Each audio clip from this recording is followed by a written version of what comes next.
Já pensou em ter seu site sendo anunciado de graça pelo Google? Aparecer nos primeiros resultados das pesquisas da internet é o sonho de muita gente. E para muitas empresas, isso inclusive significa ganhar mais dinheiro. Algumas pequenas alterações no seu site podem fazer a diferença entre ele estar no poço ou no topo das pesquisas do Google. Então, se você quer saber como fazer o seu front-end receber mais acessos de uma maneira super simples, assiste esse vídeo até o final, porque eu vou te dar 3 dicas para você refatorar o seu site que vão fazer toda a diferença. Com mais de 80% das pesquisas da internet passando pelo motor de buscas do Google, se especializar no seu mecanismo de indexação virou regra para que um site consiga se destacar dos outros. Por exemplo, vamos supor que o site A e o site B vendam mentoria de investimentos e que o Jeff Bezos quer investir alguns milhões de dólares. Como muitos de nós fazemos, ele vai abrir o Google e pesquisar por como investir mais de R$1 milhão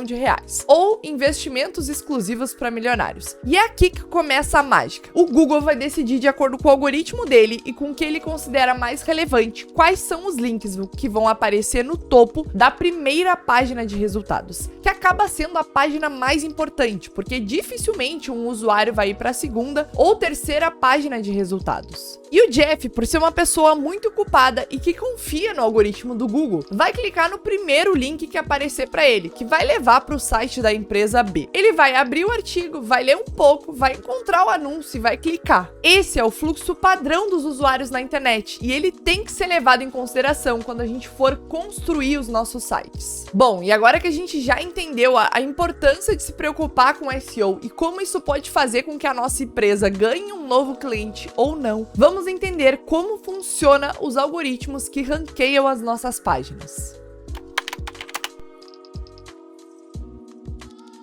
O Googlebot é o bot de indexação utilizado pelo Google para indexar as páginas e documentos da web e montar o índice de pesquisas do Google Search. Ele utiliza um processo bem definido para determinar quais sites ele vai buscar, com que frequência ele vai acessar esses sites e quantas páginas ele vai buscar em cada site. O algoritmo real utilizado por esse bot acaba sendo um segredo porque o Google nunca abriu como o código dele funciona. Esse é um código privado que pertence somente à empresa. Só que já aconteceram alguns vazamentos que revelam um pouquinho mais do seu funcionamento e o Google também dá algumas dicas de coisas que a gente pode fazer para melhorar o processo de rastreio do bot. E basicamente ele segue o seguinte fluxo. Ele começa com o processo de crawling, o momento em que ele descobre um link e acessa essa página. Depois a gente vai para indexação, que vai ser o momento em que o conteúdo dessa página vai ser lido e entendido, se possível, né? Se o bot conseguir extrair algum conteúdo daquela página.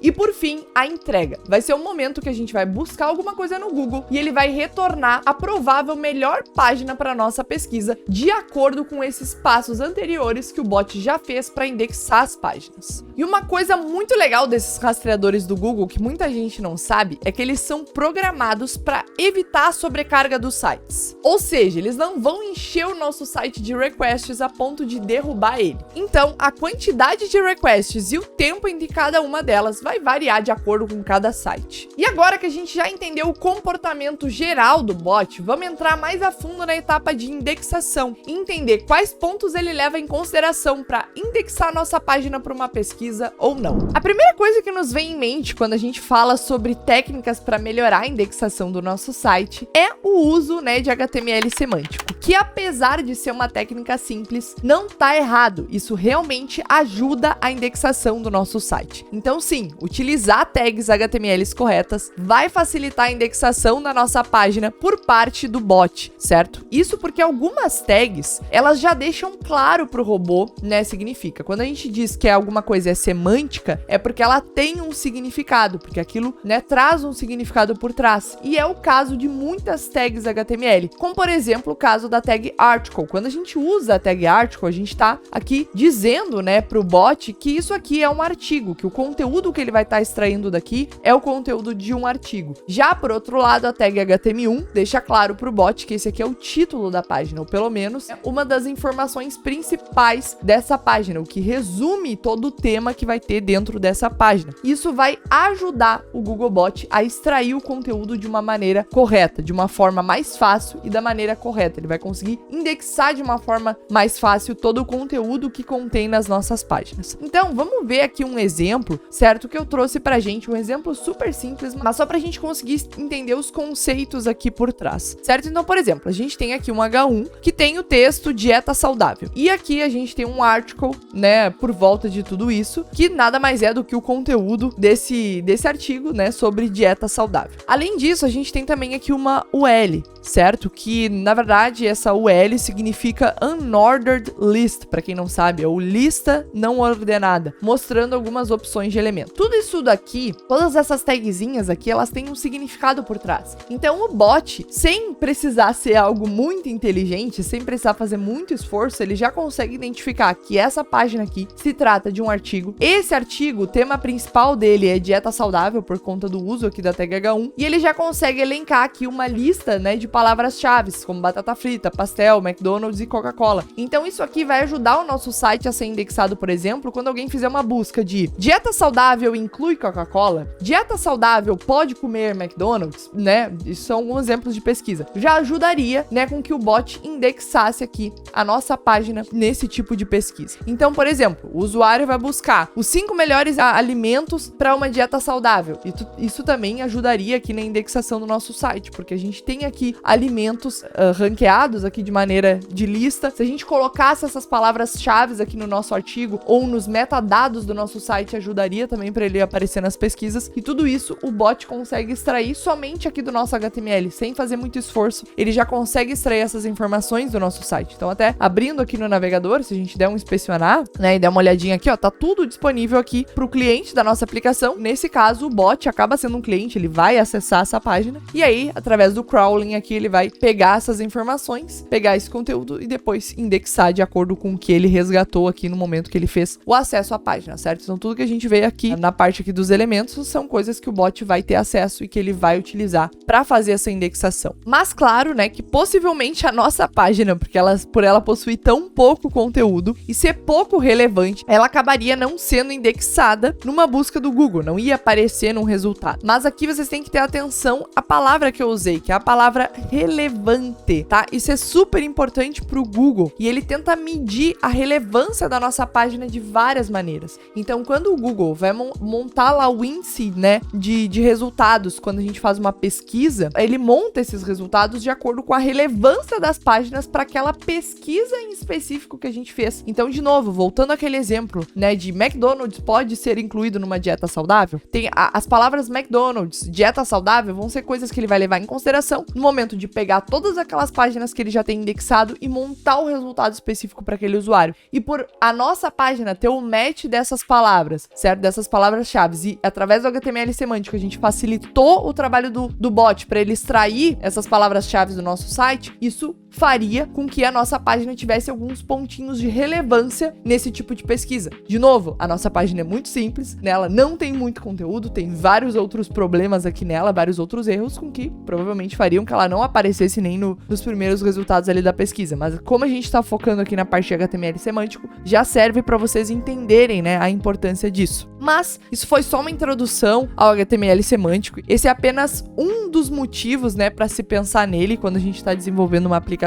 E se você quer ver um vídeo especificamente sobre esse assunto, sobre HTML semântico, deixa aqui nos comentários para eu saber que vocês se interessam sobre esse assunto, que aí eu crio um vídeo especificamente sobre isso, sobre várias técnicas de HTML semântico, quais são as outras vantagens da gente utilizar essa técnica para que vocês consigam deixar o site de vocês, né, 100% semântico. E agora vamos voltar o foco pro tema do vídeo e vamos falar sobre o Core Web Vitals. No início de 2020, o Google tomou uma decisão muito importante. O Googlebot irá levar em consideração a experiência dos usuários para indexar uma página. Isso aconteceu depois de uma pesquisa e alguns estudos internos, como o Speed Matters, que provou que a experiência de um usuário impacta no quanto de pesquisas ele realiza no Google. Então, desde 2021, a velocidade e a estabilidade dos sites passaram a ganhar um novo enfoque no algoritmo de indexações do Google. Basicamente, essas métricas de Core Web Vitals são uma forma de quantificar o que é vital para o funcionamento das páginas web. E essas métricas Core que eles criaram inicialmente foram essas daqui.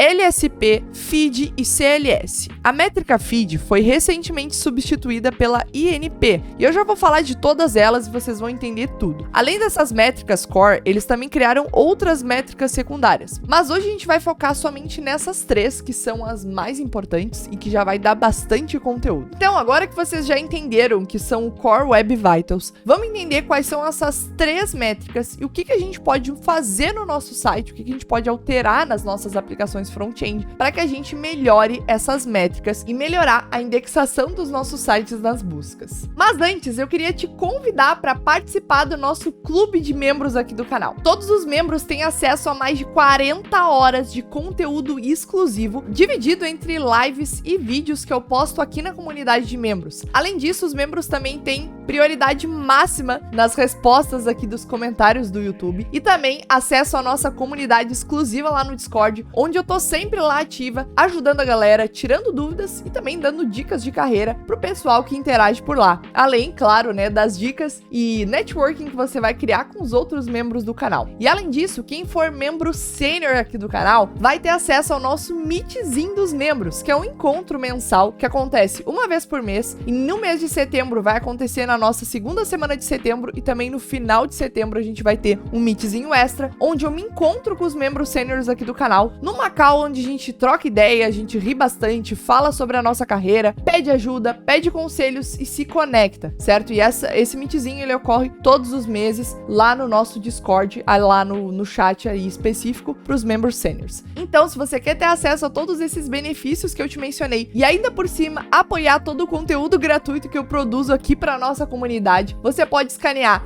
esse QR Code que tá aparecendo aqui na tela ou clicar no link aqui na descrição do vídeo. Por menos de um cacho de banana você vai ter acesso a tudo isso que eu mencionei e também ajudar demais a nossa comunidade. Bom, recado tá dado, agora bora continuar. A primeira métrica que a gente vai entender utilizada pelo Core Web Vitals é o CLS, ou Cumulative Layout Shift. Para que vocês entendam essa métrica, eu quero que vocês imaginem a seguinte situação. Sabe aquele site que começa a carregar o conteúdo, mostra o botão e bem na hora que a gente vai clicar no botão, desce um anúncio enorme, joga tudo para baixo e você acaba clicando onde não queria, às vezes sendo redirecionado para outra página, etc. Bom, eu tenho certeza que todo mundo já passou por isso em algum momento. E esse comportamento é um clássico comportamento de layout shift, que é a falta de estabilidade visual, que é justamente o que é medido pela métrica de CLS, né? Ou Cumulative Layout Shift. E existem vários motivos por trás dessa instabilidade. O primeiro deles, e talvez o mais comum, é o carregamento do conteúdo de forma assíncrona. Então, como vocês acabaram de ver, imagens em alguns sites costumam fazer isso. Por quê? Quando elas são carregadas, elas acabam jogando o conteúdo da página para baixo, porque no primeiro momento, só os textos foram carregados. E aí, onde existiria a imagem, né, ficou um buraquinho em branco. Quando a imagem é carregada no seu tamanho, né, que foi utilizado, ela acaba expandindo, certo, o conteúdo e jogando o resto do texto para baixo.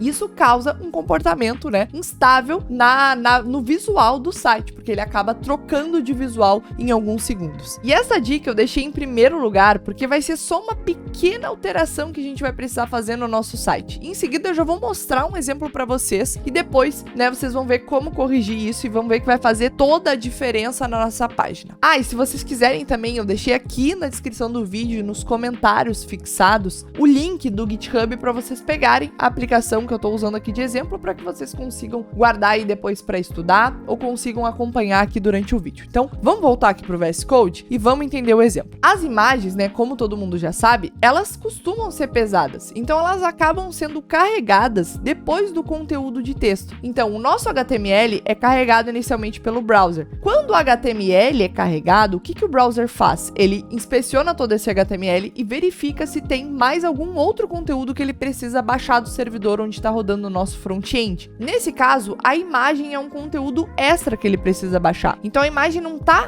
anexada aqui no HTML, certo? O HTML faz uma referência para onde essa imagem realmente está. Então o browser precisa buscar essa imagem lá no servidor para então renderizar ela ali na nossa página HTML. HTML. Isso muitas vezes vai causar o comportamento de layout shift na nossa página, porque inicialmente a nossa página vai carregar o layout inicial ali do HTML e depois, quando a imagem for carregada de fato, ela vai mudar o layout da nossa página, porque ela vai acabar expandindo o conteúdo, tá? Então, justamente pelo fato delas serem demoradas para carregar e renderizar, o componente aqui, image do nosso HTML, ele vai acabar causando o comportamento de layout shift. E por que que isso acontece? Isso acontece porque o tamanho aqui da nossa image, muitas vezes, ele não tá com um tamanho definido. Começa sendo definido como 0, que é o padrão. Então, quando o browser carrega o HTML, ele puxa essa tag image e ela não tá com o width e o height definido aqui. Então, ele carrega como 0, porque ele ainda não sabe o tamanho daquela imagem. Quando ela vem lá do servidor, ela carrega e renderiza, aí o browser monta ela do tamanho que ela realmente é para ser. Então, ela causa essa expansão do site, tá? E eu vou mostrar isso para vocês, vou mostrar isso acontecendo. Então, eu vou comentar aqui esse width e height, certo?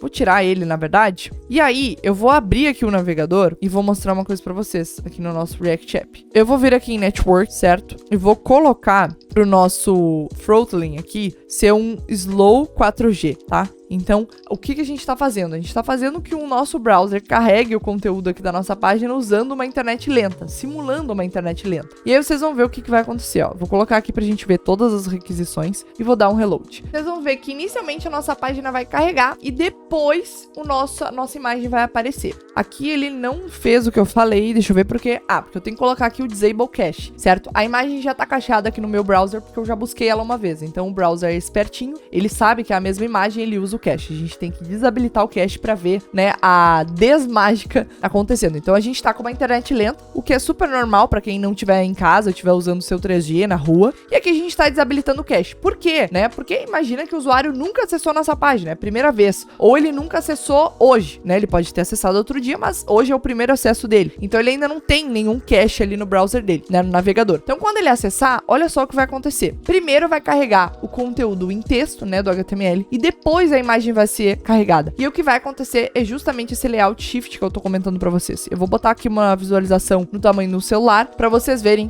exatamente o que vai acontecer, ó. Vai carregar nossa página, carregou o texto, então depois carregou a imagem. E a imagem acabou jogando o resto do conteúdo pra baixo. Imagina que essa fosse uma imagem que cobrisse toda essa parte aqui da minha tela, né? Não só esses 150 pixels, mas mais do que isso. O que aconteceria é que inicialmente o meu usuário ia estar vendo esse texto aqui da listinha da dieta saudável e depois que a imagem carregasse, ele não ia mais ver o texto, ele ia só ver a imagem. Ia ter uma grande mudança, né? Uma brusca mudança. E isso aconteceu porque, como eu falei pra vocês, inicialmente o browser carregou o meu HTML e ele identificou aquela tag image com o tamanho, né? O width 0. E somente depois que a imagem veio que ele identificou qual que seria o tamanho realmente daquela imagem, ó. Deixa eu até mostrar aqui pra vocês agora como que a gente vai corrigir isso. Na verdade, já tava com spoiler ali, né? Mas agora vocês vão entender o porquê que eu tinha colocado isso. Então, se a gente vier aqui na nossa imagem e colocar o width e o height como 150, esse layout shift não vai mais acontecer. Então, a gente vem aqui no Chrome, tomo com as mesmas configurações, é Disable Cache, Slow 4G. Quando eu der o reload e ele for buscar novamente meu site, vocês vão ver que ele vai deixar o espaço já aqui de 150 para minha imagem vai só preencher aquele buraco que já está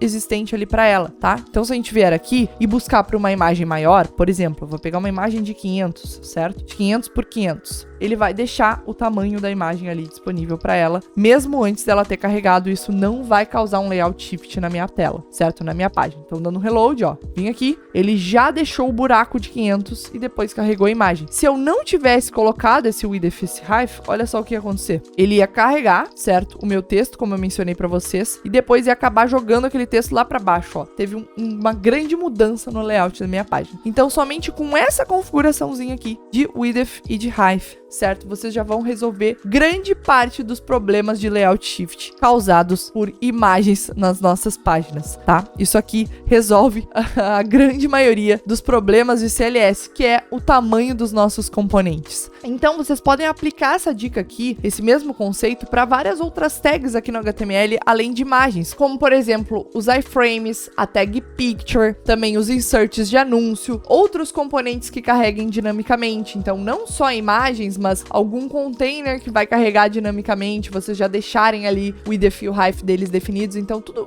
aí eu usei imagem aqui de exemplo porque é o mais comum, mas existem, né, vários componentes que a gente adiciona nos nossos sites que carregam dinamicamente, que acabam ocupando uma grande parte ali, né, da nossa página, que é bacana a gente já deixar esse width e height definidos, mesmo antes daquele elemento carregar, pra gente evitar esse layout shift nas nossas telas. E por que que o Google leva isso em consideração, né? Por que que isso conta no momento de ranquear a nossa página? Justamente por conta desse conceito, né, de entregar páginas que também melhorem a experiência do usuário, porque através de pesquisas, através de estudos, eles identificaram que isso faz com que as pessoas se mantenham mais tempo nos sites e façam mais pesquisas, tá? Então eles tentam entregar sempre sites, né, ali nos resultados que vão entregar a melhor experiência para a pessoa. E essa experiência de layout shift não é nada legal por conta desse problema da gente dar misclick, da gente carregou o conteúdo, a gente tenta clicar, depois carrega outra, a gente clica no lugar errado, ou às vezes a gente vê o site de uma forma e esperou um tipo de conteúdo, depois carregou e mudou tudo, isso quebra a expectativa, né? São várias coisas ali que impactam na experiência do usuário. A segunda métrica que a gente vai entender é a métrica de LCP, que diz respeito, né, ao Largest Contentful Painting. Essa métrica, basicamente, é uma métrica para o tempo de carregamento do maior texto ou imagem visível que é renderizado na janela de visualização do nosso usuário. Então, essa métrica, basicamente, ela vai representar a rapidez, né? Ela vai tentar medir a rapidez com que o conteúdo principal da nossa página é apresentado para o usuário, a rapidez com que isso é carregado. É basicamente a eficiência do nosso site para carregar o conteúdo principal que é apresentado para o usuário. Só para vocês entenderem o que seria esse conteúdo principal, o que é essa janela de visualização, eu vou mostrar um exemplo. Então, eu vou vir aqui na internet, vou procurar por dieta saudável, certo? E vou pegar aqui o primeiro resultado que vier. Não os de ads, mas sim o primeiro resultado real. Por exemplo, esse aqui do Tua Saúde, tá? Quando eu clico nesse site, a minha janela de visualização vai desde aqui do meu header, né, dessa página, até essa parte aqui do conteúdo. Então, tudo isso aqui é minha janela de visualização e é considerado o conteúdo principal da minha página, porque aqui eu já bato o olho e já consigo pegar várias informações e isso aqui é o local onde a maioria dos usuários vai visualizar, certo? Muitos usuários, depois de visualizarem isso, já saem da página. Então, isso é considerado o conteúdo principal. E essa métrica aqui, ela tenta medir, né, a rapidez com que as páginas carregam esse conteúdo principal. Até no site aqui do WebDev, a gente consegue olhar o que seria considerado bom, né, nessa métrica. Então, aqui ele até diz, né, para oferecer uma experiência boa para o usuário, os sites precisam ter um LSP de 2,5 segundos ou menos para pelo menos 75% das visitas da página. Então, como é que eles medem isso? Vai enfileirar todas as visitas que tiverem no nosso site, certo? Todas as requisições ali que o nosso site receber. E isso vai ser enfileirado, vai ser ordenado de acordo com o tempo que levou para carregar o conteúdo principal, a janela de visualização do usuário. Então, por exemplo, eu acessei aqui com a minha internet, certo? Com o meu dispositivo, demorou 2,4. O João acessou e demorou 3,2. A Fernandinha 2 acessou e demorou 2,1. Todo esse número aí vai ser ordenado. Então vai ficar, se eu não me engano, é do mais rápido ao mais lento, ou do mais lento ao mais rápido. E o que eles vão pegar é esse 75% ali do mais lento até a metade. Eles se enquadram em 2,5, né? Ali eu consigo enquadrar esses 75% ordenados em 2,5. Se eu conseguir, quer dizer que tá bom o meu LSP. Se eu não conseguir, né, quer dizer que eu preciso de melhorias, preciso de improvements, né, que eles chamam. E se eu passar de 4 segundos, né, ali no meu 75% ordenados, né, todas essas visitas, quer dizer que tá ruim o meu LCP, e isso vai fazer com que o Google retorne cada vez menos a minha página ali nos resultados das pesquisas, porque eu não tô oferecendo uma boa experiência para o usuário, e isso é muito importante, né, para as métricas do Core Web Vitals. Então, como vocês já devem ter imaginado e percebido, essa é uma das métricas mais difíceis da gente implementar melhoria. Ela vai além de pequenas melhorias no HTML, como a gente já viu, né, ao longo do vídeo. Isso aqui diz respeito a realmente como eu tô montando o conteúdo principal da minha página. Por exemplo, buscando esse conteúdo em terceiros, né, em outros servidores, em sites externos, fazendo download de informações, montando conteúdos dinamicamente, tudo isso vai afetar ali na rapidez com que o meu que o meu conteúdo principal é montado, certo? E isso é impactado, né? Isso depende diretamente do tempo de download da internet, certo? Do tempo de renderização de alguns elementos. Eu posso estar buscando esses elementos de outro local. Tudo isso vai impactar no meu LCP. E aí, pra gente fazer melhorias, a gente pode fazer tanto melhorias no nosso front-end quanto no nosso back-end. Então, deixar o nosso back-end mais rápido também vai melhorar o nosso LCP, se o nosso front-end busca informações do back-end ali na primeira renderização. Outra coisa, se a gente utiliza imagens, como o nosso caso aqui, o nosso exemplo, e essa imagem faz parte do conteúdo principal da minha página, né, ela tá aqui na janela de visualização principal, eu colocar essa imagem numa CDN, por exemplo, para otimizar ainda mais o tempo de carregamento dessa imagem, vai ajudar muito, certo, a minha métrica de LCP, porque eu vou ter o carregamento dessa imagem cada vez mais rápido.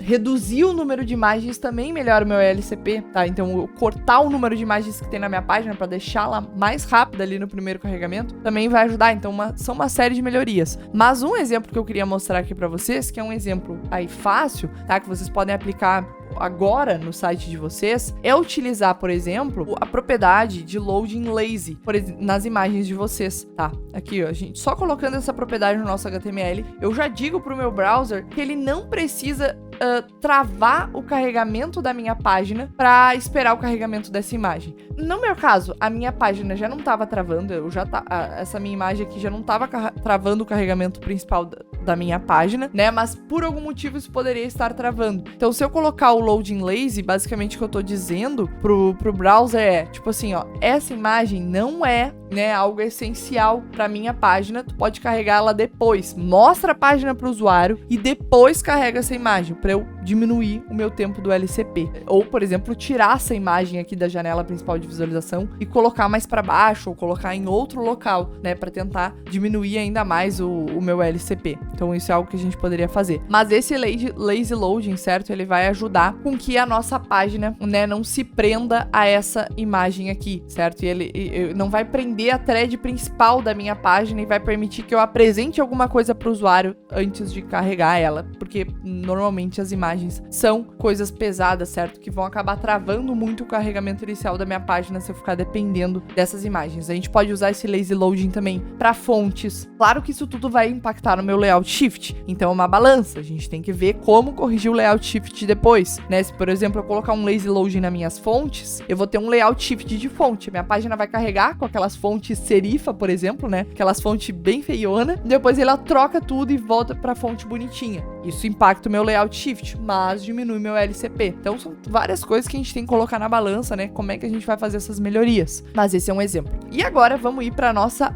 última métrica do Core Web Vitals, entender como ela funciona e como a gente pode fazer algumas melhorias. E a última métrica que a gente vai entender no vídeo de hoje é a métrica da INP, que é a métrica mais recente do Core Web Vitals, como eu mencionei para vocês. Essa métrica diz respeito à interação com o Next Paint, então Interaction Next Paint, ou interação com a próxima exibição. E basicamente ela diz respeito com o tempo que a nossa página demora para responder à interação de um usuário, certo? Ao feedback visual, o feedback para o nosso usuário depois de alguma interação. Então aqui tem um exemplo no site do WebDev que exemplifica muito bem o que essa métrica mede. Então, no lado esquerdo aqui, a gente tem um exemplo de uma INP ruim, então uma interação que demora no tempo de resposta, e outra que tem um bom tempo de resposta. Então olha o que acontece, o usuário clica num drop-down e aí nada acontece, ele clica de novo, certo? Tentando abrir o drop-down, e aí o drop-down aparece e depois some. Por quê? Porque para carregar esse drop-down, tem alguma coisa que tá fazendo demorar. Então o feedback visual pro usuário tá demorando. Então qual é a primeira ação do usuário? É tentar fazer de novo, porque o usuário acha que deu alguma coisa errada. Ele vai lá e clica.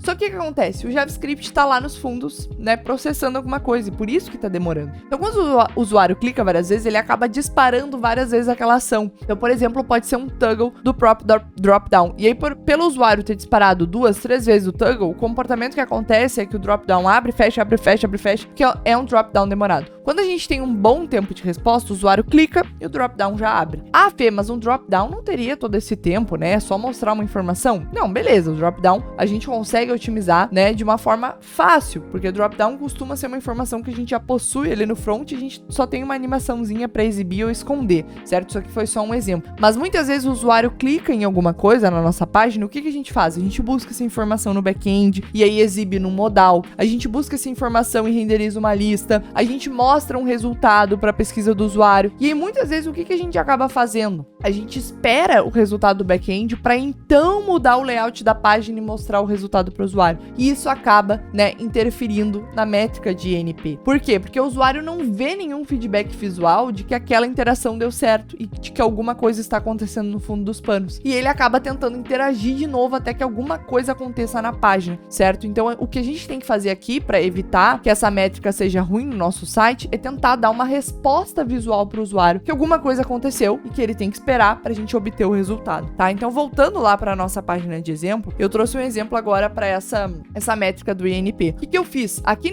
nesse botãozinho de comprar agora que a gente tinha, eu basicamente adicionei um comportamento para ele abrir um modal, certo? Um modal com o resultado ali para ele fazer a compra, por exemplo. Só que esse modal, ele vai demorar para carregar, ele vai demorar aqui 2.000 milissegundos. Por que ele vai demorar? Imagina que o modal estivesse buscando alguma coisa no back-end, validando o token antes de abrir, que é bem comum, né? Antes da gente abrir o modal, a gente valida se o usuário pode abrir, se ele tá logado, se no back-end tá tudo certo para fazer o pagamento, né? A gente pode fazer N validações. E isso vai demorar a abertura do modal. Só que o usuário não vai ter nenhum feedback visual de que alguma coisa aconteceu. E aí, o que ele pode acabar fazendo? Clicando várias vezes. E aí, olha só o comportamento que vai acontecer na nossa página, tá? Então, voltando aqui pro nosso exemplo. Tô aqui na nossa telinha, olha o que eu vou fazer. Vou clicar no botão comprar agora. Nada aconteceu. Vou clicar de novo, vou clicar. E aí, ó, viu? Ah, mostrou o modal, fechou, mostrou, fechou. Vocês viram o que aconteceu? Ó, eu cliquei aqui como um usuário normal, ó. Ele, ó, fechou. Viu o que tá acontecendo? Ficou até engraçado esse meu view, porque parece muito forçado. Mas não, é porque realmente, ó, tá realmente acontecendo o que eu queria que acontecesse. Ó, tá abrindo várias vezes, porque aquilo lá tá na thread, né, do JavaScript rodando. O usuário clicou várias vezes, então foi fileirando lá as execuções. E aí uma foi anulando a outra, às vezes mostrava por mais tempo, depois a próxima já fechava. Então esse comportamento demorado causa, né, esse tipo de experiência ruim pro meu usuário. O que a gente poderia fazer aqui pra melhorar? Porque às vezes a gente tem que buscar algum dado no back-end, às vezes a gente tem que buscar algum dado numa aplicação terceira, e não tem que a gente fazer, né? A gente precisa que o nosso usuário espere. O que a gente faz? A gente dá um feedback visual para o usuário. Por exemplo, caso ele clicasse no botão comprar agora, o que a gente poderia fazer é mudar o comportamento desse botão, certo? Mostrar um loading, bloquear o botão, dizer que dá um aviso que está sendo carregado, ou a gente poderia abrir o modal imediatamente, né? E aí dentro do modal colocar uns skeletons, né? O que são os skeletons, para quem não sabe? É esse tipo de componente aqui, ó, que basicamente monta só o esqueleto da página, né? O esqueleto daquele componente, só que deixa esse carregamento assim, o cinzinha vazio, né, mostrando que tem alguma coisa carregando e que logo vai ter o feedback. Isso já diz pro usuário que tem alguma coisa acontecendo e logo a gente vai dar o resultado para ele. A gente não pode fazer é não dar nenhum feedback visual pro nosso usuário e deixar ele pensar que alguma coisa deu errado, porque isso vai acabar afetando essa nossa métrica, certo? E o usuário vai interagir mais vezes e vai causar esses bugs, tá? Ele vai fazer isso porque é normal do ser humano, certo? É normal, é instintivo a gente clicar, opa, nada aconteceu, talvez deu algo errado, clico de novo, clico de novo, né? É normal, e principalmente no século 21, onde a gente tá muito agitado, as pessoas estão ficando cada vez mais ansiosas, querem respostas rápidas, então a gente tem que lidar com esse tipo de comportamento. Então, se você quer saber mais sobre esse mundo de performance de aplicação web, SEO, Googlebot, CDN, Core Web Vitals, coloca aqui nos comentários para eu saber que vocês se interessam por esse tipo de conteúdo, porque ainda tem um mar de coisas bacanas que a gente pode explorar aqui no canal. Só que eu só vou fazer esses conteúdos se vocês realmente estiverem interessados e quiserem saber mais sobre isso. Então,